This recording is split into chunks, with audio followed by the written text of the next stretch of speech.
शंकर प्रवृत्तिभिर् दैवैः सदा वन्दिता सा मां पातु सरस्वती भगवती निःशेषजाड्यापहा। शुक्लां ब्रह्म विचार सार परमां आद्यां जगत व्यापिनी लीला पुस्तक धारणीमभयदां जाड्यान्धकारापहां। हस्ते स्फाटित मालिकां विदधतीं पद्मासने संस्थितां वन्दे तां परमेश्वरीं भगवतीं बुद्धिप्रदां शारदां बुद्धिप्रदां शारदां। आज की कक्षा में आप सभी का स्वागत है। पिछले सत्र में नमो नमो नमो नमः नमो नमः अभी कुछ और लोग जुड़ेंगे लगता है, चलिए जब तक हम पुराना रिवाइज कर लेते हैं। तो मैंने कुछ पेजेस डाल दिए थे, आप लोगों ने देख लिए होंगे या उनका प्रिंट आउट ले लिया होगा। तो उन पेजेस से ही हम लोग सीख के समझ पाते हैं। तो पिछले सत्र में हम लोगों ने कर्मधारय समास को समझा। कर्मधारय समास भी तत्पुरुष समास का ही एक रूप माना जाता है, क्योंकि इसमें उत्तर पद की प्रधानता है। और जहाँ जहाँ उत्तर पद की प्रधानता होती है, चाहे वो कर्मधारय हो चाहे वो द्वित्व समास हो, वो सारे के सारे तत्पुरुष के अंतर्गत ही मान लिए जाते हैं। हालांकि अलग हैं, लेकिन उनको उसके अंतर्गत मान लेते हैं, क्योंकि चार जो विभाग किए गए हैं, जिसमें उत्तर पद प्रधान है वो तत्पुरुष, जिसके अंदर दोनों पद प्रधान है वो द्वंद्व, जिसके अंदर अन्य पद प्रधान है बहुव्रीहि, और जिसके अंदर पूर्व पद प्रधान है उसको अव्ययी भाव। ये चार तरीके से प्रधानता के जो पद प्रधान है उसके अनुसार विभाजन किया। तो इस प्रकार से हमने जो कर्मधारय था उसके अंदर ही उत्तर पद प्रधान माना जाता है। तो कर्मधारय के भी अनेक भेद होते हैं। मुख्य रूप से 9 भेद माने गए हैं, लेकिन आपके पाठ्यक्रम में 6 भेदों की बात करती है। जिसमें पिछले पाठ में पिछली कक्षा में हमने पढ़ा था कि विशेषण पूर्व पद, और उसका एग्जाम्पल दिया गया था जैसे नीलोत्पलम, नीला कमल, और विग्रह जो विशेषण जो कर्मधारय हैं उनका विग्रह, ये जितने भी विग्रह वाक्य हैं ये बिल्कुल स्टैंडर्डाइज हैं, ये इसी तरह से करते हैं। इसके अन्य जो है वो विग्रह, क्योंकि एक चीज जो स्टैंडर्डाइज कर दी गई है, जिसको बता दिया गया है कि इस तरह से विग्रह है तो वैसे ही करना है। तो नीलोत्पलम, नीलम उत्पलम, ये एक तरह का विग्रह होता है, और नीलम च नीलः च उत्पलम च ये दूसरा होता है। तो इस प्रकार से हम लोग विग्रह वाक्य बना लेते हैं। और विग्रह वाक्य जो है हर समास का अलग अलग बनता है। जैसे हमने तत्पुरुष जो समास पढ़ा था, जिसके अंदर हमने देखा था कि वो प्रथमा द्वितीया जो पूर्व पद की जो विभक्ति होती है उसके हिसाब से हम लोग समास का नाम करते हैं। कर्मधारय समास के जो 6 भेद हमने पिछली कक्षा में पढ़े थे वो थे विशेषण पूर्व पद, फिर उपमान पूर्व पद। उपमान का मतलब जिसको उपमा दी जाती है, उसको उपमान है। तो जैसे हिम शीतलम, अब इसके अंदर जो शीतलता की उपमा दी गई है वो हिम से दी गई है, बर्फ से दी गई है, तो इसलिए उसको बोला हिम शीतलम। और इसका विग्रह वाक्य जो बनेगा हिमम शिव शीतलम, हिम की तरह शीतल, बर्फ जैसा शीतल। तो जहाँ शीतल वस्तु की जो उपमा तुलना की गई है वो हिम से की गई है। हिम जो है वो उपमान, उपमान मतलब जिसको उपमा दी जाती है। तो तो ये क्या हो गया, कुछ दिन पहले आ गया है, इसको हमने बोला उपमान पूर्व पद। इस प्रकार से उपमान उत्तर पद भी होता है, जैसे नर सिंह, नरह सिंह इव, जो बहुत बहादुर या बहुत ही बहादुरों में जो शूरवीर होता है उसको हम बोलते हैं नरसिंह। तो नर सिंह, नरह सिंह इव, सिंह जैसा नर।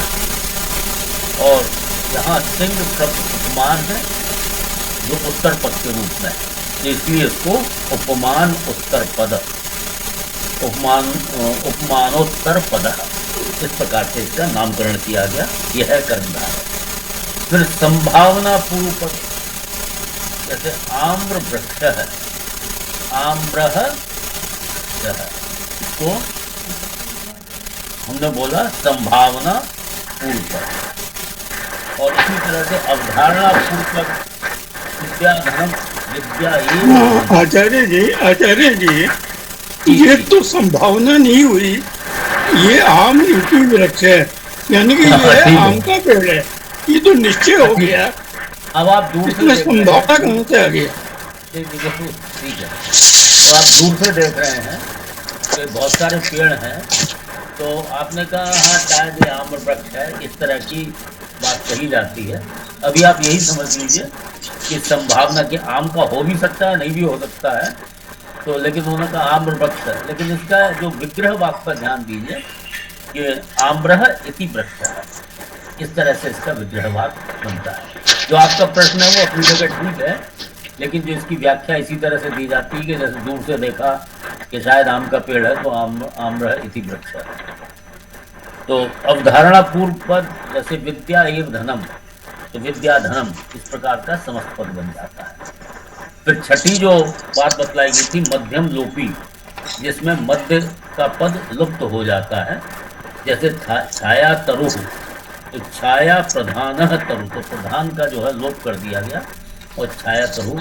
इस प्रकार समास का जो विषय है ये बहुत ही विस्तृत विषय है और इसमें बहुत सारे चीज़ों के उत्तर आपको इस स्टेज पर नहीं मिलेंगे।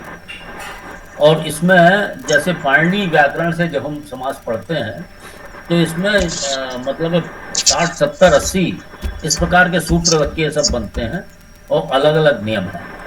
जो संधि का विषय हमने पढ़ा था वो इससे बहुत सिंपल है, बहुत सरल है, लेकिन समास का जो विषय है ये कहीं से आवाज़ आ रही है, शिवेंद्र जी जरा माइक म्यूट करें। तो जो समास का जो विषय है ये बहुत ही विस्तृत विषय है और इसमें जितना आपको विग्रह वाक्य के बारे में मुख्य रूप से बतलाया जा रहा है, किस तरह से किस समास के अंदर विग्रह वाक्य किस प्रकार का बनता है, और विग्रह वाक्य से ही हम पहचान लेते हैं कि समासिक पद जो है वो किस तरह का। आपको पहली क्लास में बतलाया गया था एक ही समस्त पद के अनेक विग्रह हो सकते हैं और विग्रह वाक्य के अनुसार वो अलग अलग समासों के रूप में हो सकता है।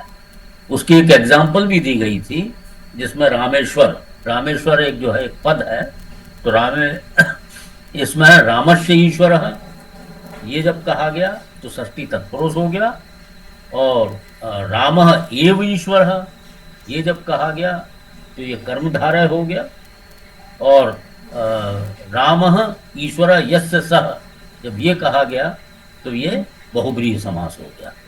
तो एक ही समस्त पद के अलग अलग विग्रह वाक्य बना के उन अनेक तरह के समास हो सकते हैं एक ही समस्त पद।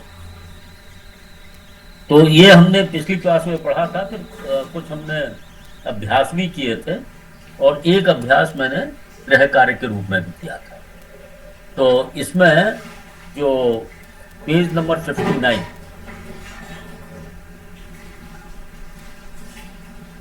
59 पेज पर आ जाइए, जिसमें एक अभ्यास मैंने गृह कार्य के रूप में दिया था।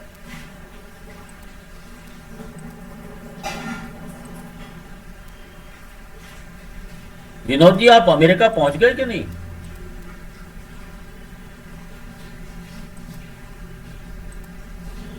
हाँ मैं पहुंच गया। अच्छा ठीक है, यात्रा कैसी रही? यात्रा ठीक रही, हमने तो आपकी क्लास भी अटेंड करी थी गीता वाली, हाँ, गीता वाली आपने की थी। तो चलिए, आप अमेरिका से कर रहे हैं ये उस समय, इस समय आप ह्यूस्टन में है ना? हाँ, मैं ह्यूस्टन में हूँ। तो इस समय वहाँ कितने बजे होंगे? 9 रात के? हाँ, 9:13। हाँ हाँ, ठीक है। तो देखिए, विनोद जी का जो रुचि है वो अनुकरणीय है, तो वहाँ जाकर वो रात के 9 बजे इसको अटेंड कर रहे हैं सत्र को। तो इसमें 59वां पेज आप सबने निकाल लिया, या जिसके पास पुस्तक है तो उसकी तो प्रॉब्लम ही नहीं है। हाँ जी। तो किसने गृह कार्य किया है? जो दूसरा वाला था, समासम कृत्वा समस्पदम समास नाम च लिखत।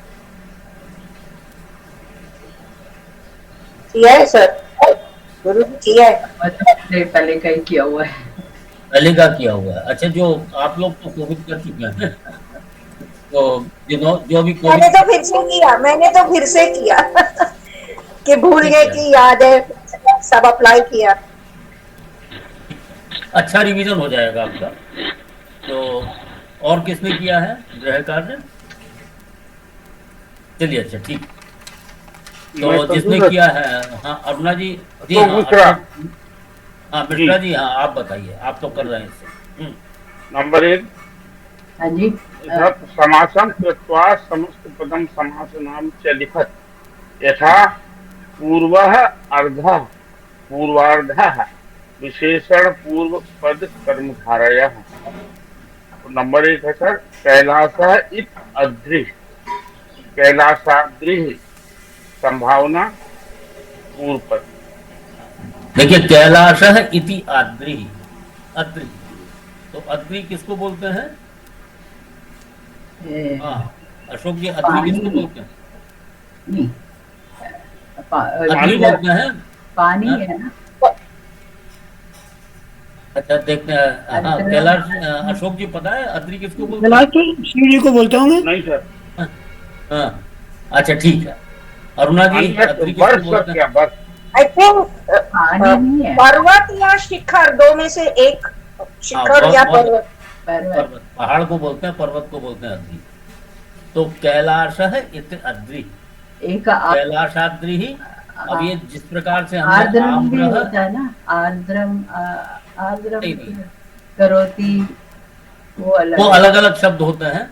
अद्रि आर्द्रम होता है, आर्द्रम, वो तो गीला गीला। गीला, हाँ। आर्द्रम, आर्द्रम, वो र पहले आता है, आर्द्रम। हाँ, मिलते जुलते शब्द हो सकते हैं, लेकिन अद्रि जो है वो पहाड़। पहाड़। तो कैलाश है, जैसे आम्र इति वृक्ष, ये भी हमने पढ़ा था ना। तो उसी प्रकार से ये संभावना पूर्व पद कर्मधारय हो गया। ठीक है। हाँ, अगला अशोक जी। अयोध्या इत नगरी। पेज नंबर गुरुजी, पेज नंबर बताइए कोविड का, 59, पुस्तक का। 59। 59। अच्छा अच्छा, ठीक है। दूसरा है सर, अयोध्या इत नगरी, अयोध्या नगरी, ये भी सर संभावना पूर्व पद। बहुत। हाँ, अगला। गुरु एव देवः, गुरुदेवः अवधारण पूर्व पद। हाँ, ये अवधारणा पूर्व पद है। गुरु एव देव, विद्या एव धनः, तपः एव धनम। तो इस प्रकार के जो बनते हैं, ये अवधारणा है कि विद्या धन है, विद्या ही धन है। तो ये अवधारणा पूर्व पद जो है पूर्व पद। वो समास हो गया। गुरु एव देवः, गुरुदेवः अवधारणा पूर्व पद। जी। चौथा है वज्रम इव कठोरम, वज्र कठोरम, जी, ये उपमान पूर्व पद सर। उपमान पूर्व पद, क्योंकि उपमा वज्र से दिया। कठोरता, किसी वस्तु की कठोरता है, उसकी उपमा जो है वज्र से दी गई। वज्र बहुत कठोर माना जाता है, जी। तो उपमान यहाँ वज्रम है, तो इसलिए उपमान पूर्व पद है। अगला है सर, प्रथम पुरुष, प्रथम पुरुष विशेषण पूर्व पद। प्रथमा जो है विशेषण है, और पूर्व पद है तो विशेषण पूर्व पद। हाँ, और महान देव, महादेव, ये भी सर विशेषण पूर्व पद है। जी। कुसुमम इव कोमलम, कुसुमो, कुसुमो, कुसुम कुसुम कोमलम, कुसुम कुसुम कोमलम। उपमान पूर्व पद। जी। मुखम पद्यम इव, मुख पद्यम उपमानोत्तर। हाँ, उपमान उत्तर पद, हाँ उपमान उत्तर पद। पद्यम। पुराण पुरुष है, पुराण पुरुष है विशेषण पूर्व पद। कर कमलम इव, कर कमलम उपमानोत्तर। उपमानोत्तर पद, बहुत सुंदर, सारे आपने बिल्कुल बढ़िया किया है, बहुत सही है। तो अशोक जी के लिए क्लैपिंग्स। चलिए, तो इस प्रकार से हमने देखा, अभी तक हमने तत्पुरुष के अनेक भेद पढ़े, अब ये कर्मधारय के भी हम लोगों ने भेद जान लिए हैं। तो मुख्य रूप से यहाँ 6 भेद दिए गए हैं, उनको आप एक बार रिवाइज कर लीजिए। अब हम नए समास की तरफ चलते हैं।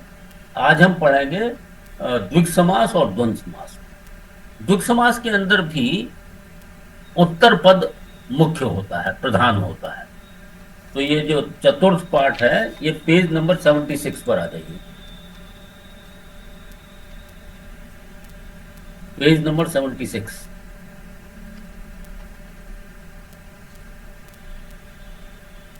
बोल दिया सबने? हाँ जी। जिसके पास पुस्तक नहीं है तो जो मैंने पेजेस डाले हैं वो उनकी सहायता ले लें।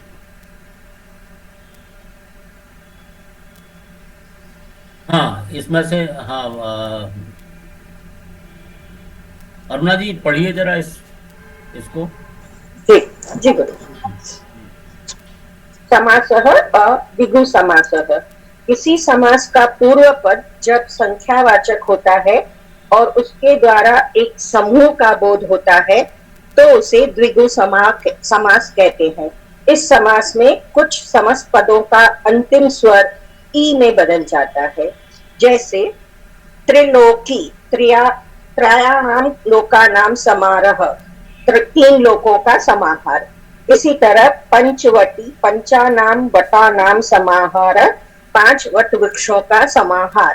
पर कभी कभी अंतिम स्वर अ होता है और समासबद्ध शब्द नपुंसकलिंग होता है, जैसे त्रिभुवनम, त्रयाणाम भुवनानाम समाहार, 3 भुवनों का समाहार। पंचपात्रम, पंचानाम पात्राणाम समाहार, 5 पात्रों का समाहार। नवरात्रम, नवानाम रात्रिणाम समाहार, 9 रात्रियों का समाहार। अब इसमें आपने देखा समाहार शब्द बार बार आ रहा है। समाहार का क्या अर्थ होता है? ग्रुप, ग्रुप, ग्रुप, समूह। समाहार का अर्थ होता है समूह। तो जब हम कर रहे हैं त्रिलोकी, त्रयाणाम लोकानाम समाहार, मतलब 3 लोकों का समूह, और उससे शब्द बन गया त्रिलोकी। तो इस समास के अंदर कई बार ई आ जाता है, त्रिलोकी, पंचवटी। तो इस प्रकार से ई आ जाता, कैसे आ जाता है, ये बड़ी कठिन प्रक्रिया है, ये पाणिनि सूत्रों के द्वारा सिद्ध किया जाता है। लेकिन एक चीज आप अच्छी तरह से ध्यान देना कि कोई भी पद जो संस्कृत के अंदर होता है वो ऐसे ही नहीं बन जाता है, हर एक पद की सिद्धि की जाती है, और सिद्धि जो है पाणिनि के सूत्रों के द्वारा उसकी सिद्धि की जाती है। जैसे राम जो है उसको हम शब्द कहेंगे और रामः को पद कहेंगे। तो राम का जब रामः बनाते हैं उसमें पाणिनि के 25-30 सूत्र लग जाते हैं जब रामः बनता है।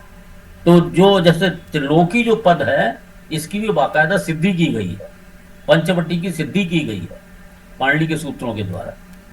तो इस प्रकार से, लेकिन वो जो, क्योंकि वो क्लिष्ट विषय है, वो पाणिनि अष्टाध्यायी अपने आप में बहुत ही उच्च कोटि की व्याकरण है और इसके ज्ञाता भी बहुत कम लोग हैं। मुझे तो फॉर्चुनेटली एक सज्जन गुरुजी मिल गए, तो मैंने उनके द्वारा अष्टाध्यायी कुछ हद तक पढ़ी है। लेकिन ये जो कि ई कहाँ आ जाता है या अ कहाँ आ जाता है, इसके कोई साधारण नियम नहीं, ये अनेक सूत्रों के द्वारा इसको सिद्ध किया जाता है। अभी तो जो इसमें दिया हुआ है उतना आप उसको ग्रहण कर लीजिए, उसको ऐसा ही आप उसमें मतलब इसको ऐसा समझ लीजिए। तो इसमें कहा गया है कि कई जगह ई आ जाता है और कई जगह आ जाता है, और वो फिर पद जो है, जैसे त्रिभुवनम मतलब त्रयाणाम भवानाम समाहार है, 3 भुवनों का समाहार। पंचपात्रम नवरात्रम, तो इसके अंदर ई नहीं लगा है, लेकिन त्रिलोकी और पंचवटी में ई लगा है, तो आप इसी तरह से इसको ग्रहण कर लीजिए। ठीक है। अब ये द्विगु समास हो गया, तो द्विगु समास की क्या विशेषता है? एक तो ये समूह का वाचक होता है, और दूसरा इसके अंदर जो पहला पद है वो संख्यावाची होता है।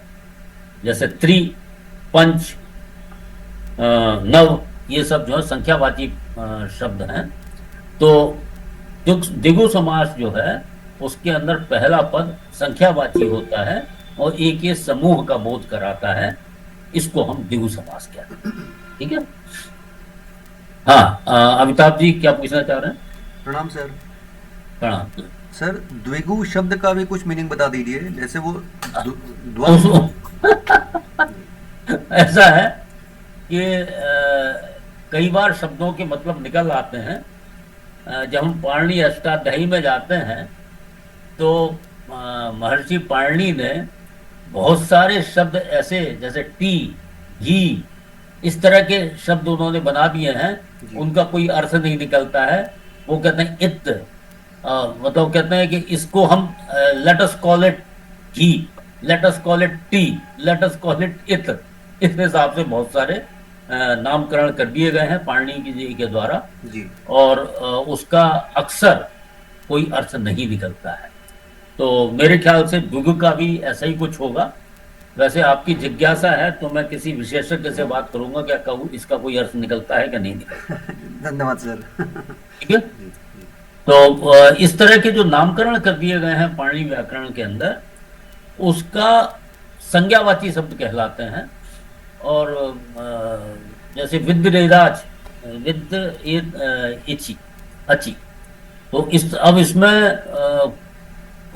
वृद्धि जिसको कह दिया, वृद्धि एक नामकरण है जिसको संज्ञावाची शब्द कहते हैं, जो उसी को हम वृद्धि संधि के रूप में जानते हैं ना, संधियां आपने पढ़ी हैं, जो हम कहते हैं वृद्धि। तो वृद्धि रेदची, इस तरह से एक सूत्र है पाणिनि जी का, तो उसमें वृद्धि जो है वो एक नामकरण कर दिया है कि एत और अची को हम वृद्धि कहें। और वो अलग विषय है कि एच क्या है इत्यादि। हो सकता उनको गुरुजी उनको संज्ञा प्रकरण पढ़ना पड़ेगा। अष्टाध्यायी का संज्ञा प्रकरण है पूरा। हो सकता है गुण संधि में ए में बदल जाता है और वही वृद्धि संधि में आई। तो गुण भी जो है पाणिनि अष्टाध्यायी के अंदर गुण भी एक संज्ञा है, संज्ञा है, गुण भी एक संज्ञा है। तो जो वृद्धि हुआ या दिगु हुआ, तो ये मैं चेक कर सकता हूँ कि दिगु भी को उन्होंने संज्ञा तो नहीं बना दी, तो हो सकता है कि द्वि है, द्वि शब्द से उसकी उत्पत्ति होती होगी। द्वि यानी ऐसे अंदाज मत लगाइए, अंदाजा। हाँ, मैं तो अंदाजा ही लगा रही। Don't have wild guesses. दिगु जो है हम देख लेंगे, हो सकता है कि दुगी को जो है संज्ञा का रूप दे दिया हो, जैसे वृद्धि को, गुण को, इन सबको संज्ञा माना गया है कि इसको लेट अस कॉल इट गुण, लेट अस कॉल इट वृद्धि, इस प्रकार से आपको समझना चाहिए। तो खैर वो अलग विषय है। तो दिगु का कोई अर्थ अभी मेरे नॉलेज में नहीं है जी सर, और मैं मानता हूँ शायद संज्ञा ही हो। जी सर। ठीक है। तो इस प्रकार से जो ध्यान देने वाली चीज जो द्विगु समास के अंदर है कि एक समूह का बोध कराता है, दूसरा इसका जो पूर्व पद होता है वो संख्यावाची होता है। बस 2 चीज पकड़ लीजिए। और इसके जो विग्रह वाक्य जो है इस तरह से बनते हैं, त्रयाणाम लोकानाम समाहारः, पंचानाम वटानाम समाहारः और त्रयाणाम भुवनानाम समाहार। इस प्रकार से इसके विग्रह वाक्य बनते हैं। बस ये 3 चीजें पकड़ लेंगे तो अभी के लिए द्विगु समास आपने सीख लिया। स्पष्ट हो गया? अब इसी प्रकार से जैसे समाहार शब्द जो समूह का वाचक होता है, तो समाहार जो है द्वंद्व समास भी होता है। तो द्विगु समास तक हमने बेसिकली जो 3 तरह के समास हैं, तत्पुरुष, कर्मधारय, द्विगु, जिसके अंदर उत्तर पद प्रधान होता है, वो यहाँ तक हमने पढ़ लिया। जो हमने उत्तर पद प्रधान वाले तीनों, तत्पुरुष, कर्मधारय और द्विगु, ये तीनों हम लोगों ने पढ़ लिया। अब हम अगले चरण में चलते हैं, जिसमें कि दोनों पद प्रधान होते हैं, उसको हम बोलते हैं द्वंद्व समास। ठीक है, तो द्वंद्व समास, ये द्वंद्व का अर्थ वो मत समझ लीजिए निर्द्वंद, वो वाला अर्थ नहीं है, ये भी शायद संज्ञा ही होगी। तो द्वंद्व समास, तो इसके अंदर क्या होता है कि दोनों ही पद प्रधान होते हैं। जैसे राम लक्ष्मण, तो राम लक्ष्मण तो रामश्च लक्ष्मणश्च, राम और लक्ष्मण, तो राम लक्ष्मणो ये दो वचन का शब्द बन गया, राम लक्ष्मणो। और मान लीजिए इसमें एक और जोड़ दिया जाए, राम लक्ष्मण और भरत 3 जोड़ दिया जाए, तो समस्त पद बनेगा राम लक्ष्मण भरता। यहाँ बहुवचन आ गया, इसलिए भरता हो। ठीक है, तो इस प्रकार से ये द्वंद्व समास होता है, जिसके अंदर दोनों पद प्रधान होते हैं। और द्वंद्व समास के अंदर 2 पद नहीं, अनेक पद जो है जुड़ सकते हैं। राम लक्ष्मण भरत शत्रुघ्ना, ये भी द्वंद्व समास हो गया। और इसको हम बोलते हैं समाहार द्वंद्व, क्योंकि इसमें एक समूह का बोध होता है। इसके अतिरिक्त भी एक द्वंद्व समास होता है, जिसको हम बोलते हैं इतरेतर द्वंद्व। नहीं, नहीं, क्षमा कीजिएगा, ये जो है ये वाला इतरेतर द्वंद्व है, राम लक्ष्मण वाला। और जब हम कहते हैं पुत्र पौत्रम, तो पुत्र च पौत्रश्च, यहाँ समूह का बोध हो रहा है। और ये इसको हम बोलते हैं समाहार द्वंद्व। दासी दासम, पाणी पादम, इस प्रकार के जो पद बनते हैं, ये समाहार द्वंद्व हैं। और जो राम लक्ष्मणों हरिहर गुरुवह, इस प्रकार के जो पद बनते हैं, इसको हम इतरेतर द्वंद्व नाम से जानते हैं। चलिए, हाँ पढ़िए अमिताभ जी, आपके पास पुस्तक है? नहीं सर, पेजेस लेकिन मैंने ले लिया है प्रिंट करके। अच्छा ठीक है, तो द्वंद्व समास वाला प्रकरण आप पढ़िए जी। आ द्वंद्व समासः, जिस समास में प्रत्येक शब्द का अर्थ मुख्य होता है, उस प्रकार के 2 या अधिक शब्दों के समास को द्वंद्व समास कहते हैं। जैसे 2 शब्दों का राम लक्ष्मणौ, रामश्च लक्ष्मणश्च, राम और लक्ष्मण। 3 शब्दों का हरिहर गुरुवः, हरिश्च हरश्च गुरुश्च, यानी हरि हर और गुरु। 4 शब्दों का सम लक्ष्मण भरत शत्रुघ्नाः, रामश्च, अच्छा क्षमा करिएगा, राम है ये। 4 शब्दों का राम लक्ष्मण भरत शत्रुघ्नाः, रामश्च लक्ष्मणश्च भरतश्च शत्रुघ्नश्च, राम लक्ष्मण भरत और शत्रुघ्न। इस तरह यह समास अनेक शब्दों से बन सकता है। यदि इस समय, ये समय काट के समास लिख दीजिए। अच्छा, यदि इस समास से भी द्विगु की तरह समूह का बोध हो, तो उसे समाहार द्वंद्व कहते हैं। इसमें भी ऐसा यह समासबद्ध शब्द नपुंसक लिंग बनेगा। जैसे पुत्र पौत्रम बराबर है पुत्रः च पौत्रश्च अनयोः समाहारः, यानी पुत्र व पौत्र का समाहार अर्थात एक गण। दासी दासम, दासी च दासः च अनयोः समाहारः, दासी या दास का समाहार अर्थात एक गण। ध्यान दें, द्वंद्व समास के शब्दों में च यानी और का अर्थ छिपा रहता है, पर द्विगु समास में यह नहीं रहता। नीचे लिखे समस्त पदों का विश्लेषण अर्थात विग्रह कीजिए। हाँ, अब आपने देखा कि द्वंद्व समास के अंदर भी समाहार मतलब एक समूह का बोध होता है। पुत्र पौत्रम, दासी दासम, पाणी पादम, इस तरह के अनेक शब्द होते हैं जिसमें समूह का बोध होता है। लेकिन फर्क कैसे करेंगे? जिसके अंदर पूर्व पद संख्यावाची है तो वो हो जाएगा द्विगु समास, और जिसके अंदर इस प्रकार नहीं है उसको हम बोलेंगे द्वंद्व समास, और या बोलेंगे समाहार द्वंद्व। ठीक है, अब ये जो 12 जो समस्त पद दिए हुए हैं नीचे, इनमें से आप तुरंत पहचान लेंगे, जहां संख्यावाची शब्द हो वहां कह दीजिए द्विगु है, और उसका फिर उसी तरह से उसका विग्रह वाक्य भी द्विगु के हिसाब से बनेगा। जैसे पंचवटी का पंचानाम बटानाम समाहार, या पंचपात्रम का पंचानाम पात्राणाम समाहार। तो द्विग का जो विग्रह वाक्य इस तरह से बनेगा, और जो द्वंद्व समास है उसका जो विग्रह वाक्य है, जैसे पुत्र पौत्रम, पुत्र च पौत्रश्च अनयोः, अनयोः मतलब दोनों का समूह समाहार। तो पुत्र च पौत्रश्च अनयोः समाहार। तो विग्रह वाक्य की तरफ ध्यान दीजिए कि दोनों के विग्रह वाक्य जो हैं अलग अलग तरीके से बनते हैं। एक में च का उपयोग होता है, जिसमें च का उपयोग हो रहा है वो द्वंद्व समास है, और जिसके अंदर नहीं हो रहा है अलग तरीके से जो बन रहा है, जैसे पंचानाम वटानाम समाहार, तो वो द्विगु समास। यहाँ तक स्पष्ट हो गया? किसी को कोई प्रश्न पूछना हो इस विषय में पूछ सर। एक ही डाउट है वो, जैसे हिंदी में और तो हम लोग एक बार बोलते हैं राम और लक्ष्मण, संस्कृत में सर ये दोनों बार ही लिखा हुआ है रामश्च लक्ष्मणश्च। ये विग्रह वाक्य है, और विग्रह वाक्य इसी तरह से बनेगा कि राम भी और लक्ष्मण भी। इस तरह से विग्रह वाक्य जैसे बना हुआ है वैसे ही बनाना। जी ये सर। विग्रह वाक्य के अंदर हम तोड़फोड़ नहीं कर सकते। जी सर। वैसे साधारण भाषा के अंदर हम कहेंगे रामः लक्ष्मणः च, ये साधारण भाषा में जब हम बातचीत करते हैं।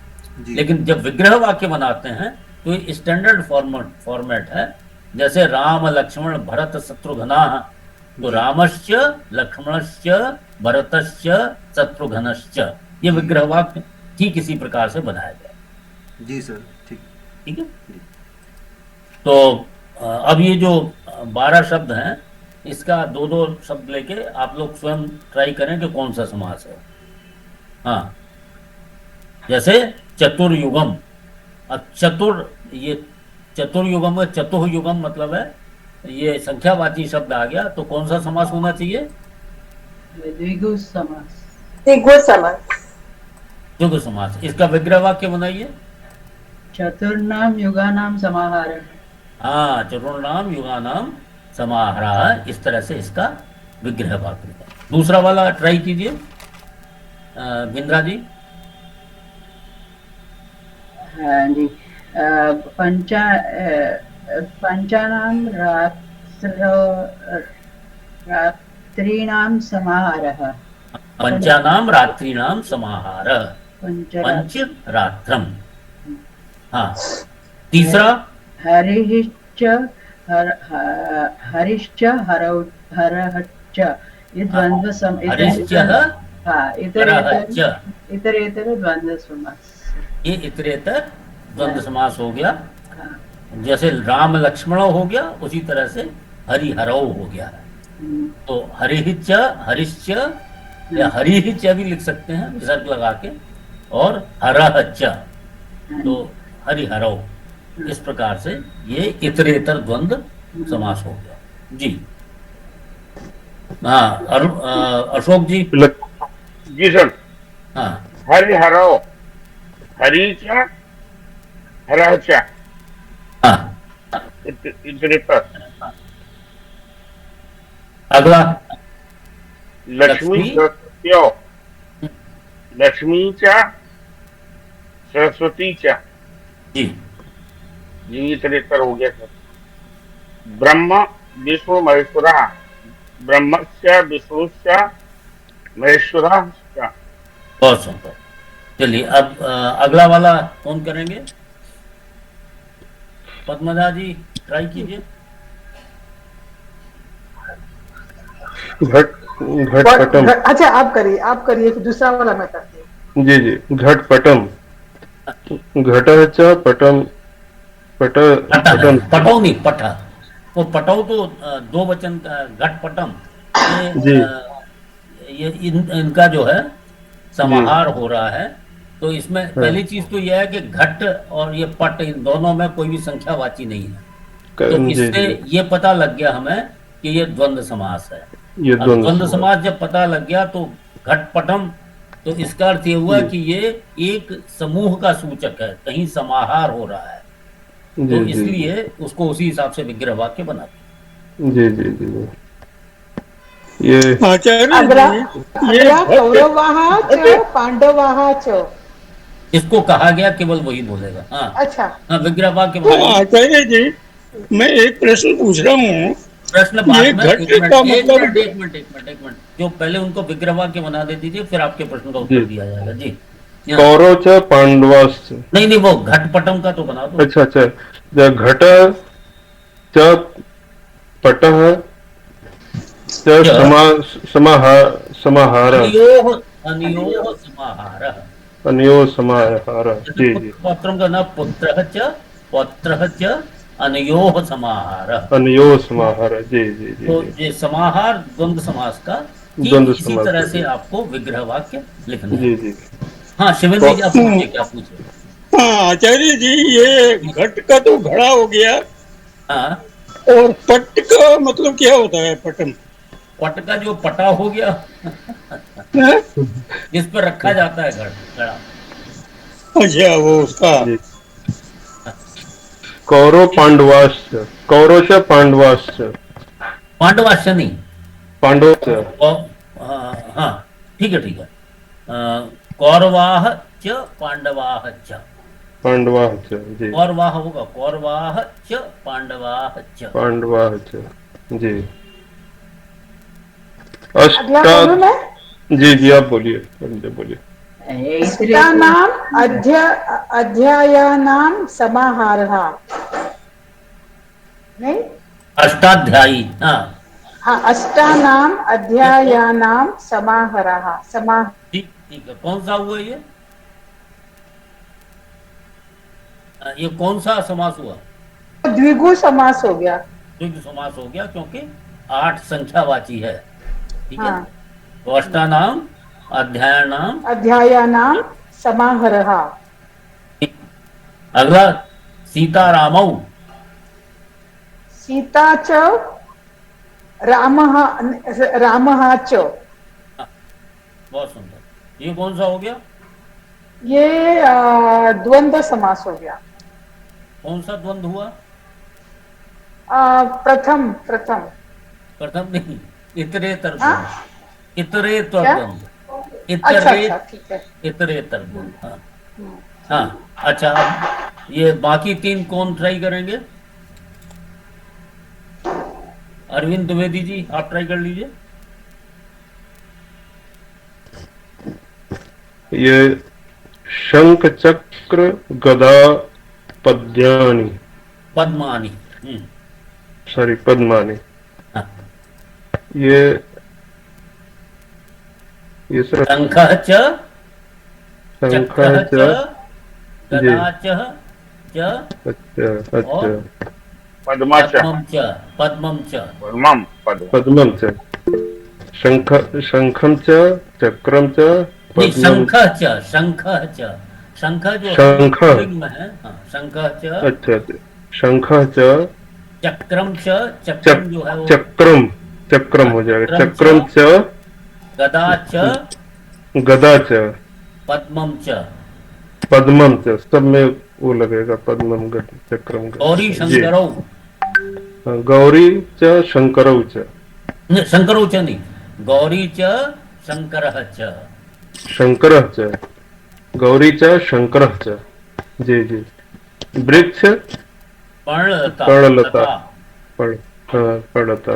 ये वो लता के आगे विसर्ग आना चाहिए, शायद वो मेरी पुस्तक में गलती है। वो वृक्ष पर्णलताः, क्योंकि बहुवचन बन गया ना।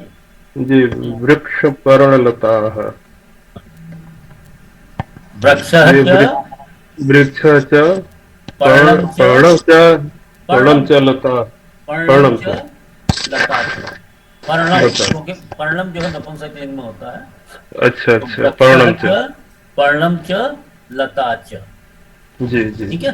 इस प्रकार से अब ये भेद समझ में आ गया। जुगु समाज और द्वंद्व समास के अंदर जो भेद है, वो ठीक तरह से समझ में आ गया कि जुगु के अंदर संख्यावाची शब्द पहले होता है और उसमें एक समूह का बोध होता है, और समाहार द्वंद्व के अंदर एक तो वो नपुंसक लिंग के रूप में बनता है, पुत्र पौत्रम दासी दासम पाणी पादम, इस प्रकार से बनता है। और दूसरा उसमें संख्यावाची शब्द नहीं होता है। विग्रह वाक्य भी अलग तरीके से बनते हैं। इतनी चीज आप ध्यान में रखें, ठीक है। हाँ, अब आगे अरविंद जी आप आगे पढ़ लीजिए इसको। द्विगु और समाहार के विग्रह वाक्य में प्रयुक्त समाहार, हाँ पढ़िए। जी जी। द्विगु और समाहार के विग्रह वाक्य में प्रयुक्त समाहार शब्द सामूहिकता का वाचक है। इस बात को विशेष रूप से ध्यान में रखना होगा कि द्विगु में दूसरा पद अधिक महत्वपूर्ण है। यह एक प्रकार से तत्पुरुष का रूप है, जबकि समाहार द्वंद्व में सभी पद समान रूप से महत्वपूर्ण है। भली भांति समझने के लिए निम्नलिखित वाक्यों में द्विगु तथा द्वंद्व समास के उदाहरणों को ध्यान से पढ़कर समझिए। नारद महर्षि त्रिभुवने संचरितु शक्तः। महर्षि नारद तीनों लोकों में भ्रमण करने में समर्थ है। त्रिभुवने, ये कौन सा समास हो गया? ये त्रि लगा है तो सर ये तो द्विगु हो गया सर। हाँ, इसका विग्रह वाक्य बनाइए। त्रयाणाम भुवनानाम भुवनम समाहारः। समाहारः, ठीक है, इस प्रकार से बनेगा। हाँ जी जी। विनायकः त्रिलोकीम परिक्रांतवान। विनायक ने तीनों लोकों में भ्रमण किया। तो ये भी द्वंद्व समास, ये द्विगु समास है सर। ये भी त्रिलोकीम, त्रि शब्द लगा हुआ है तो त्रिलोकीम। इसका क्या हो जाएगा सर? इसका ब्रह्म विष्णु महेश्वरा। अच्छा, इसका सर जरा वो बता दीजिए सर। ये तो त्रयाणाम लोकानाम समाहारः। त्रयाणाम लोकानाम। अच्छा, त्रयाणाम लोकानाम समाहारः। अच्छा, एक चीज और समझ लीजिए कि ये जो हमने विग्रह वाक्य बनाया है, इसमें जो विभक्ति का जो चिन्ह है, जैसे त्रिभुवने, ये सप्तमी विभक्ति लगी हुई है। इसका कहीं हम लोग नहीं बता रहे हैं कि कौन सी विभक्ति लगी हुई है। तो जैसे त्रिभुवने त्रयाणाम भुवनानाम समाहारः, और सप्तमी विभक्ति को बताने के लिए जो तत् शब्द है उसका सप्तमी हुए तस्मिन, तस्मिन शब्द कौमा लगा के तस्मिन लगा देते हैं। उससे पता लग जाता है कि इस पद का जो प्रयोग है सप्तमी विभक्ति में हुआ है। तो पूरा जब हम विग्रह वाक्य बनाएंगे, त्रयाणाम भुवनानाम समाहारः कौमा तस्मिन, इस प्रकार से पूरा विग्रह वाक्य माना जाएगा। इसी तरह से त्रिलोकीम, इसमें द्वितीय विभक्ति लगी हुई है, तो त्रयाणाम लोकानाम समाहारः कौमा तम, ठीक है। तो तत् शब्द का उसी विभक्ति का वो रूप जो है कौमा करके लगा दिया जाता है, जिससे ये इंडिकेट हो जाता है कि इस पद का इस वाक्य के अंदर कौन सी विभक्ति का उपयोग हुआ है। चलिए आगे अभी क्लियर कर देते हैं। हाँ, ब्रह्मा विष्णु महेश्वराः त्रिमूर्तयः सन्ति। ये इतरेतर द्वंद्व समास है सर। ब्रह्मा च विष्णु च महेश्वरः च जी जी जी। हाँ, अब आगे और कौन पढ़ेंगे? सभी लोग पार्टिसिपेट किया कीजिए। किसने पार्टिसिपेट नहीं किया अभी तक? हाँ, ठीक है। और कौन पढ़ना चाहेंगे? एक मिनट मैं लिस्ट देख लूं। शिवेंद्र अग्रवाल जी पढ़ लीजिए। हाँ जी। ये राजकुमारी दासी दासेन सह पति गृहम गता। राजकुमारी दासी और दासों के साथ पति गृह को गई। दासी दासेन,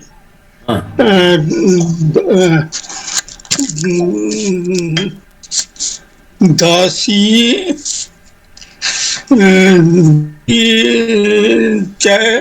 दासी दासी, च हाँ। च दसः च समाहारः। उसके बाद तीन तृतीया है जी। ये दासी अच्छा, च उसके बाद दासः च, जी उसके बाद तीन, तीन मतलब दासी तीन, अच्छा दासेन है वो ना। तो हाँ, तीन आ जाएगा। जी ऐसे अक्सर हम लोग इसको बहुवचन में भी ले लेते हैं, तो इस तरह से बनेगा दास्यः च दासाः च तीन। तो दासी दासेन इस तरह से भी बन सकता है। जी। गुरु जी, इसको वो लक्ष्य अनयोः समाहार नहीं लिखना पड़ेगा? इसमें दासी ये दासी और हाँ हाँ हाँ, ठीक ठीक ठीक है। अनयोः समाहार, ये इतरेदर नहीं है ना? अनियोह पढ़े बिल्कुल बनेगा, अनियोह समाहार है। जैसे दासी च कई सालों से ओबीएस दासः यूज च कर रहा हूँ, कई अनियोह सालों। समाहार, इस तरह से बनेगा। ठीक है। बाद में पीछे तेन लगाएंगे, मतलब विभक्ति लगाएंगे उसके बाद। और बाद में तेल लगाएंगे तो विभक्ति सूचक हो जाएगा जी। लक्ष्मी सरस्वत्यो धनस्य विद्याश्च अधिदेवते। लक्ष्मी और सरस्वती धन और विद्या की देवियां हैं। इसमें कौन सा? इसमें लक्ष्मी सरस्वती हो। हाँ, तो इसमें कौन सा समास है? इसमें समास है ये द्वंद्व समास है। हाँ, कौन सा द्वंद्व? ये इतरेतर इतरेतर द्वंद्व, इतरेतर। है ना? तो इसका विग्रह वाक्य क्या से बनेगा? लक्ष्मी चा सरस्वती चा अनियो समाहार है। इस समाहार वो समाहार नहीं है, इतरेतर द्वंद्व है। तो लक्ष्मी च सरस्वती च, बस इतना बन गया। जब समूह का बोध होता है उसके अंदर क्या खास बात है? एक तो नपुंसक लिंग के अंदर होता है, जैसे दासी दासम, है ना? तो वहां नपुंसक लिंग होता है, समूह का बोध होता है, और उसके अंदर प्रथमा विभक्ति ही लगती है। दासी दासम, पाणिपादम, इस तरह से जो होता है वो समाहार द्वंद्व है। और जब हम इस तरह से बनाते हैं राम लक्ष्मणों लक्ष्मी सरस्वत्यो, तो ये जो है इतरेतर द्वंद्व है। और इतरेतर द्वंद्व का विग्रह वाक्य लक्ष्मी च सरस्वती च, इस तरह से बनेगा। और जैसे दासी दासेन का दास्यः च दासाः च तीन, इस प्रकार अनियोः समाहार तीन, इस तरह से इसका विग्रह वाक्य बनेगा। ठीक है, ठीक है। वैयाकरणः अष्टाध्यायी परिशीलयन्ति। व्याकरण अष्टाध्यायी का अध्ययन करते हैं। तो इसमें है ये अष्टाध्यायी, तो इसका बन जाएगा अष्टानाम ध्यान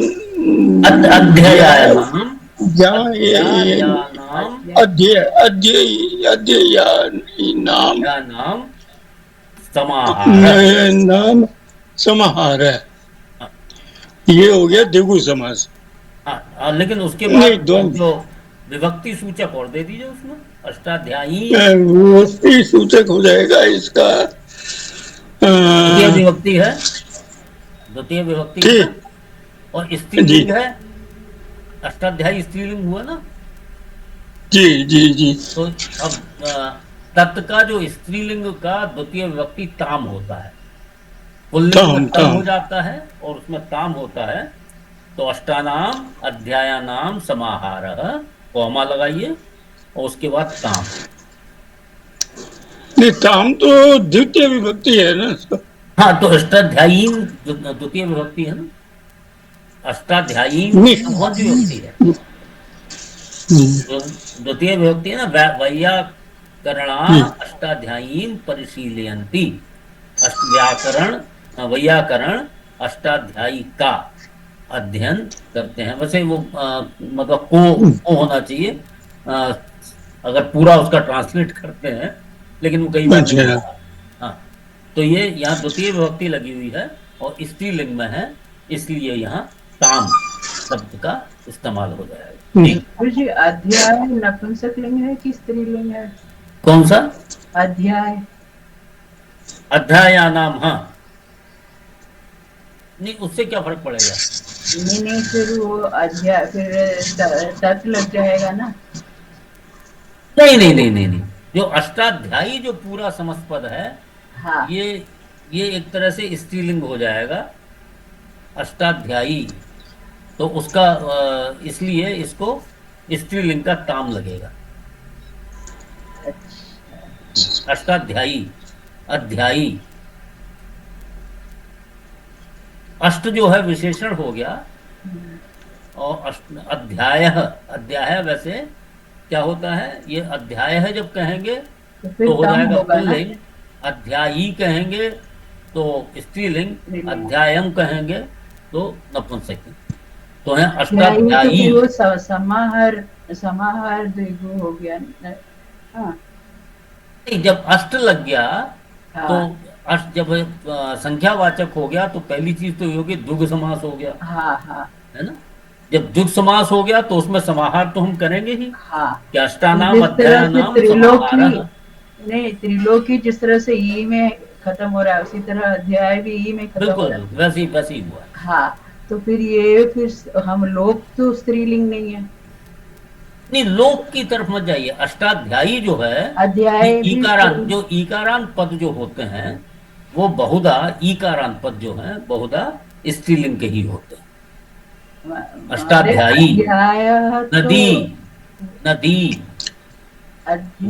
अष्टाध्यायी, तो ये जो ईकारांत शब्द जो होते हैं वो स्त्रीलिंग होते हैं, तो इसलिए यहाँ स्त्रीलिंग अष्टाध्यायी पद जो है स्त्रीलिंग माना गया, इसलिए यहाँ काम लगा।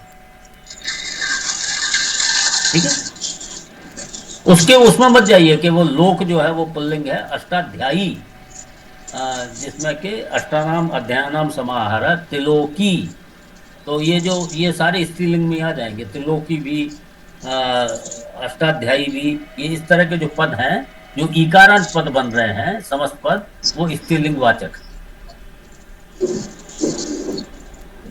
ठीक, हाँ आगे बढ़िए। भक्त सप्त सत्या पारायणम करोति। भक्त सप्तशती का पारायण करता है।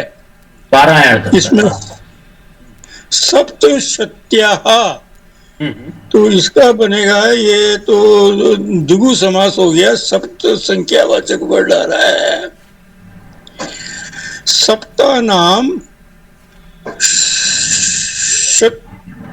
नाम समाहार है। नहीं, सप्ताह नाम किस चीज का? सतस्य समाहारः। सप्ताह नाम सतस्य समाहारः सप्तशती, और वो आगे लग गया सप्तस्याः, षष्ठी विभक्ति है। ये भक्त है सप्तसत्याः, सप्तशती का, तो यहाँ षष्ठी विभक्ति है, तो सप्ताह नाम सतस्य समाहारः सप्तशती तस्याः। वत्स पाणिपादम प्रक्षाल्य आगच्छ। हे वत्स, हाथ पांव धोकर जाओ। पाणिपादम, ये इसमें अनियो आएगा। पाणी च पादौ च समाहार है। यहाँ जो हम कहते हैं एते शाम समाहार है, इन दोनों का। पाणी जो है वो द्विवचन शब्द है। जब पाणी जो छोटी होती है वो एक वचन है, और द्विवचन में पाणी हो जाता है, जैसे मति मती, है ना? तो उसी तरह से पाणी, पादौ, पाणी च, पाद को दो हाथ होते, दो पैर होते हैं, इसके दो वचन दे दिया है यहाँ। पाणी च पादौ च एतेषाम समाहारः, इनका समाहार पाणिपादम और हाँ इसमें तो वो है तत् शब्द लग जाएगा क्योंकि प्रथमा विभक्ति है जी। इसमें एते शाम वर्ड क्यों आ गया गुरु जी? ठीक है बताते हैं आगे आप पूरा पढ़ लीजिए। मानव है क्रोधो द्वेग भय विमुक्त है भवेत। मनुष्य को क्रोध व उद्वेग के भाव से मुक्त होना चाहिए। इसमें क्रोधो द्वेग भयी ये जो है ये समासिक शब्द हो गया है। इसमें हो जाएगा क्रोध है च, द्वेग है च, भयम च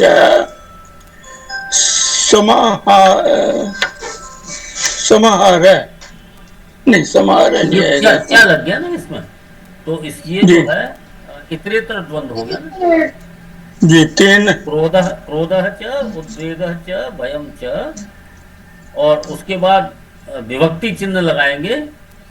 तृतीया है ना, ये तृतीया है भय, तृतीया बहुवचन है तो तत्का तृतीया बहुवचन तई, इस तरह से इतरेतर द्वंद्व।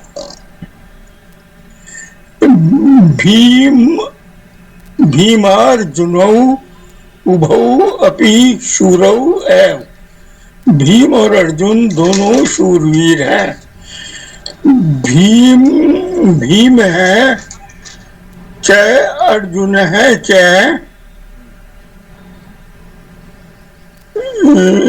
ये हो गया इतरेतर द्वंद्व। इतरेतर द्वंद्व हो गया, भीमश्च अर्जुनश्च, भीमार्जुनो बन गया और ये इतरेतर द्वंद्व हो गया।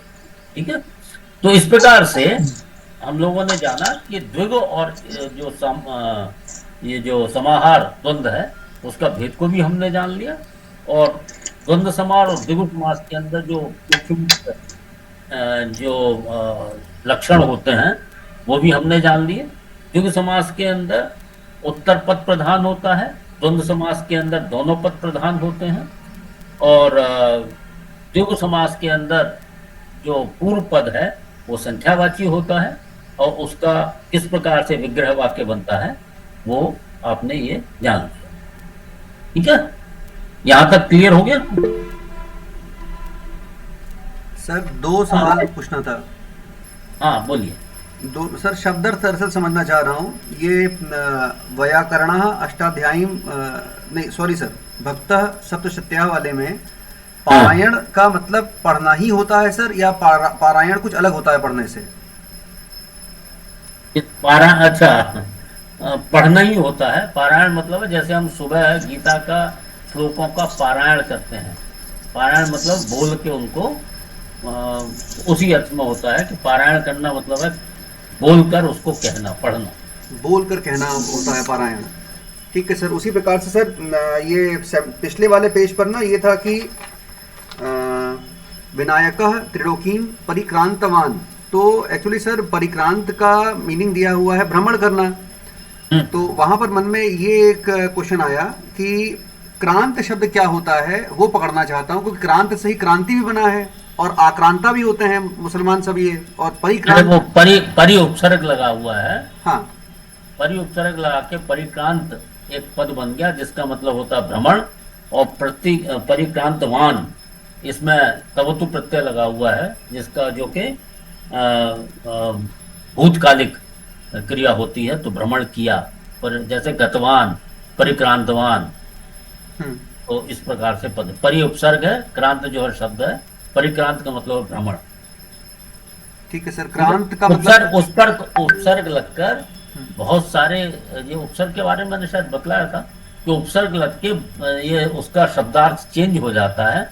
तो परिक्रांत का अर्थ जो है क्रांत के अनुसार हो ऐसा नहीं होता है जी।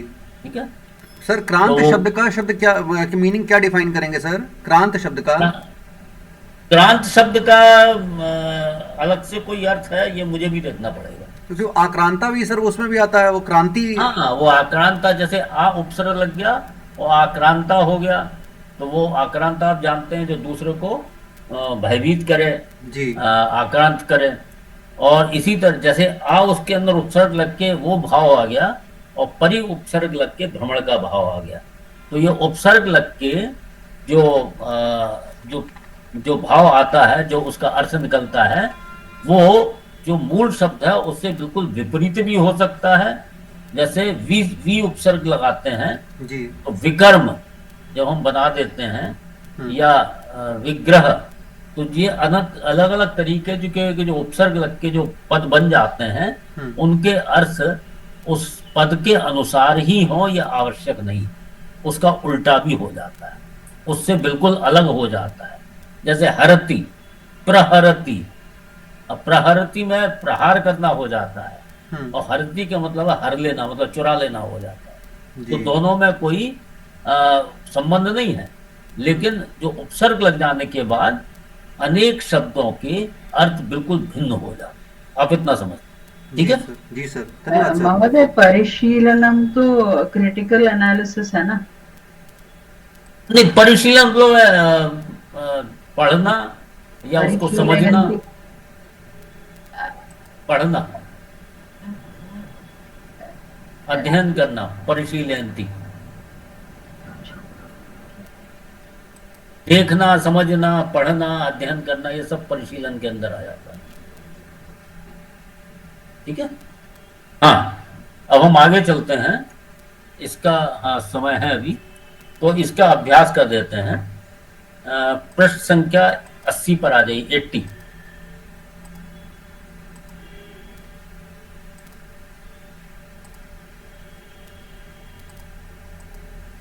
खोल लिया, 80।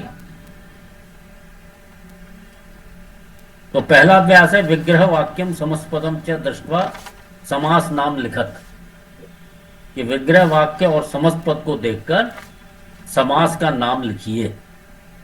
त्रैणाम भुवनानाम समाहारः त्रिभुवनम, ये दुख समास हो गया। इसी तरह से बाकी सब आप लोग दो जो है ट्राई कीजिए। हाँ, वृंदा जी आपसे चालू करते हैं। चतुराणाम युगानाम समाहार, चतुर्युगम द्विगु समासः, जाया च पतिश्च जायापति इतरेतर द्वंद्व समासः, माता च पितरौ इतरेतर द्वंद्व समासः। इतरे, बहुत ठीक है। अगले 3 और कोई करें?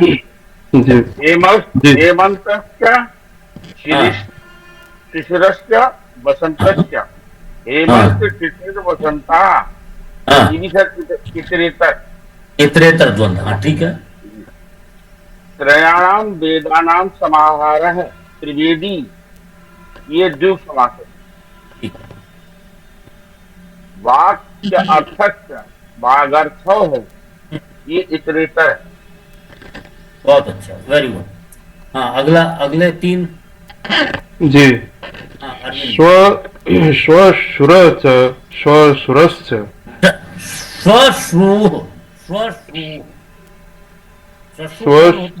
जानते हैं? ससुर नहीं, वो ससुर तो आगे आ गया। सास, बहु मदर इन लॉ। अंग्रेजी ज्यादा लोग समझ जाते हैं आसानी से। स्वश्रु च स्वशुरश्च, स्वश्रु स्वशुरौ,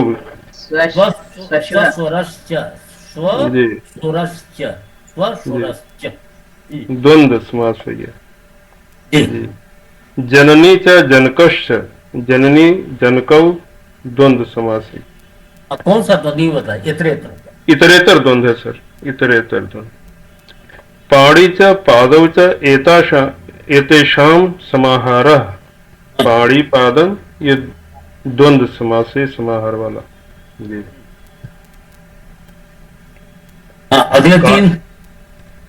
अगले तीन और कोई करे? मैं ट्राई करूं सर? हाँ, करिए। काकश्च उलूकश्च अनयोः समाहारः, ये समास बनकर समासित होकर हो जाएगा। काको लूकम सर ये द्वंद्व समास है, क्योंकि उसमें आज दो पढ़ाए गए हैं, द्विगु होने के लिए संख्या होनी चाहिए, वो नहीं है तो द्वंद्व है। कौन सा द्वंद्व है सर? इतरेतर द्वंद्व। नो, अच्छा नहीं, सॉरी सर। समाहारण।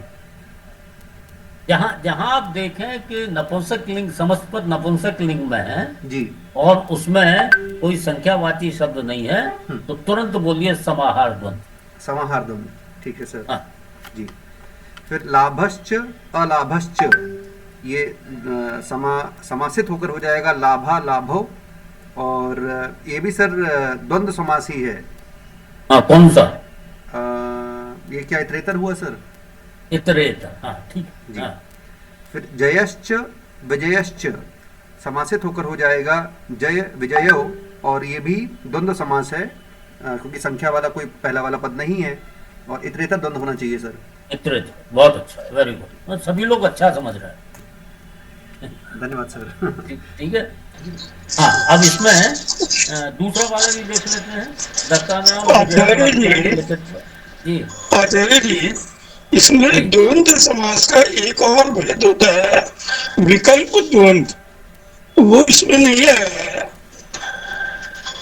वो अभी जितना जितना पढ़ा रहे उतने ही पढ़ लीजिए। समास का जो सब्जेक्ट है वो बहुत विस्तृत है, ये केवल आपको प्रारंभिक जानकारी दी जा रही है। कर्मधारय के भी 9 भेद हैं और तत्पुरुष के भी बहुत सारे भेद हैं, तो जितने हमारी आवश्यकता को पूरा कर देते हैं इस समय, उतनी ही बातें की जा रही हैं। वैसे अगर आपकी जानकारी के लिए जो आप यही इतना ही कर लीजिए, क्योंकि अगर मैं और आगे ले जाऊंगा तो बिना कंफ्यूजन ज्यादा होगा। पहले इतना पकड़ लीजिए, फिर अगर आपकी जिज्ञासा होगी तो थोड़ा आगे बता। ठीक है? ठीक जी। हाँ हाँ, अगला जो दत्तानाम विग्रह वाक्य ने लिखित्वा समास नाम लिखत। हाँ जी, उदाहरण के तौर पर ब्रह्मा विष्णु महेश्वरा, ब्रह्मा क्या महेश्वराश्च विष्णुश्च महेश्वरश्च इतरेतर द्वंद्व। तो पहला धर्मार्थ काम मोक्षा, धर्मश्च अर्थश्च कामश्च मोक्षश्च इतरेतर द्वंद्व। शब्दार्थो शब्दश्च अर्थश्च, ये भी इतरेतर द्वंद्व है। संघ चक्र गदा पद्मानि, शंखश्च चक्रश्च गदाश्च पद्मश्च इतरेतर द्वंद्व। शंख च चक्रम च, जब संधि करते हैं तो चक्रं च आ जाएगा। हम लोगों ने परसवर्ण संधि पढ़ी है, याद हो तो चक्रं च भी लिख सकते हैं, चक्रं च। हाँ, चक्रं च, हाँ, यहाँ आ जाएगा च से पहले, यहाँ मतलब जो च वर्ग का अनुनासिक है। हाँ जी। गदा च गौरी, गदा च पद्मं च या पद्मं च। हाँ, पद्मं च, वो च की वजह से च वर्ग का अनुनासिक आ जाता है संधि करते समय। ठीक है जी।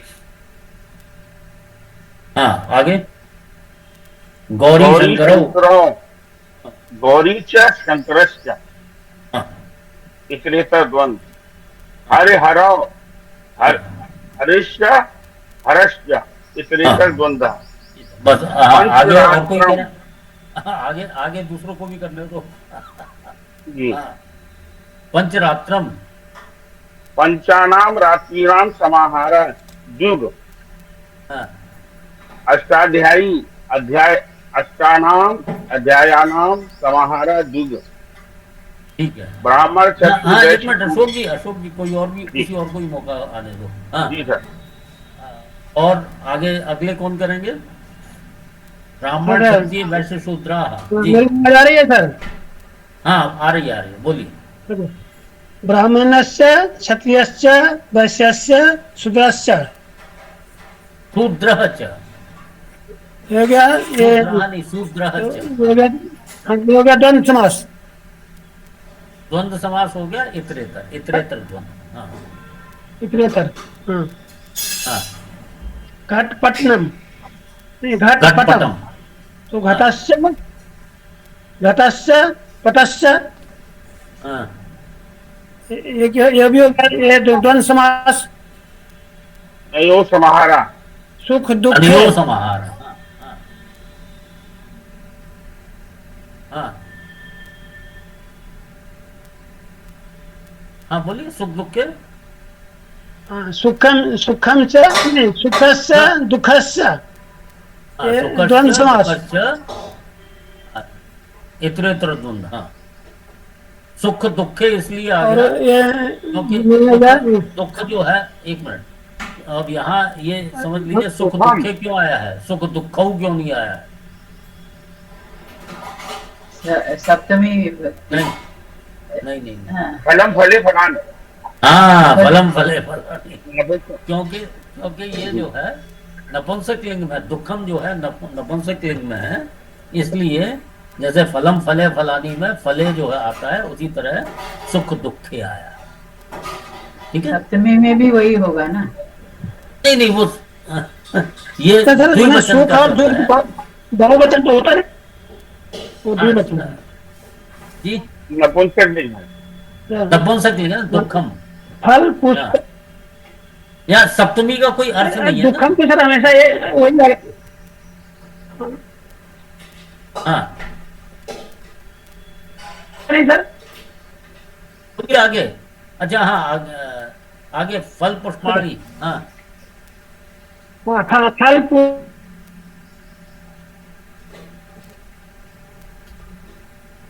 और ये भी हो जाएगा, ये द्वंद्व समास। आवाज नहीं आ रही। हाँ आवाज नहीं आ रही। मैंने पुष्पस्य, मैंने फलस्य पुष्पस्य, द्वंद्व समास। फलानि च पुष्पाणि च। फलानी च पुष्पाणी च, ये भी हो सकता है। हाँ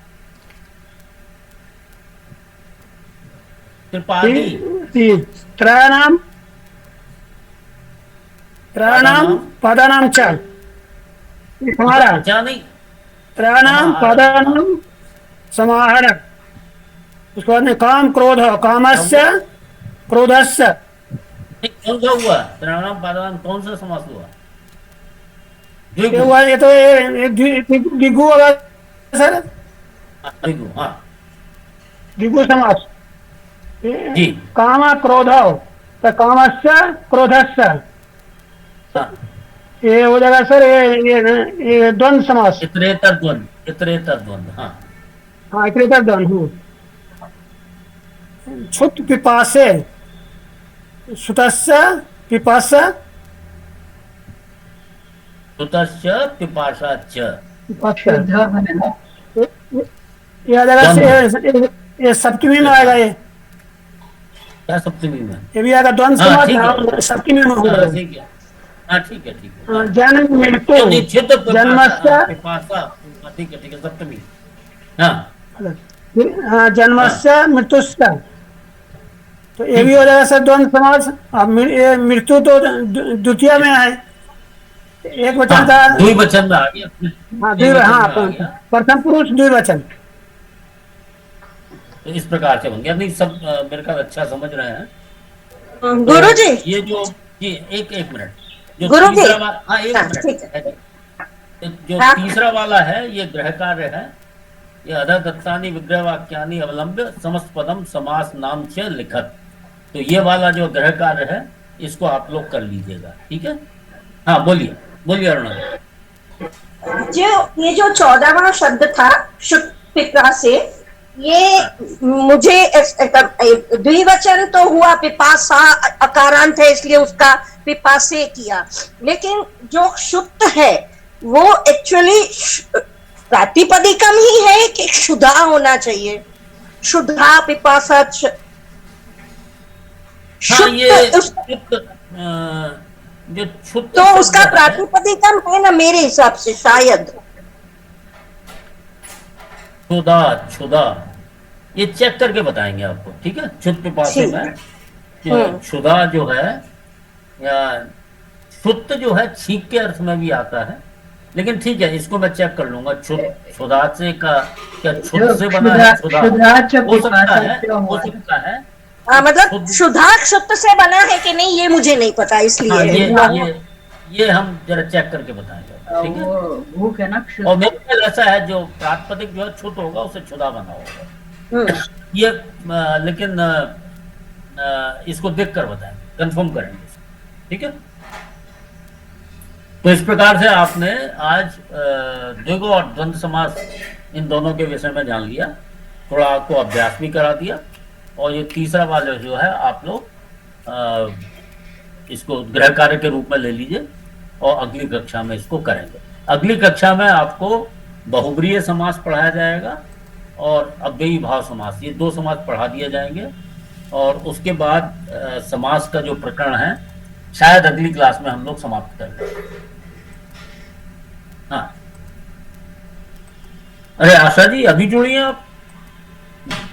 जी सर, हमारे सामने वो आर्ट ऑफ लिविंग से जुड़े हुए हैं ना, तो उनका सुबह सुबह वो आज 7 बजे से शुरू हुआ था, तो टाइम बड़ा क्लैश करता है। जैसे खत्म हुआ वैसे उधर मेडिटेशन में लगे थे हम। हमें लगता है वो सुदर्शन क्रिया कर ली जाए, वो थोड़ी अच्छी। हाँ, सोहम कर रही थे क्या? हाँ, सोहम कर रहे थे।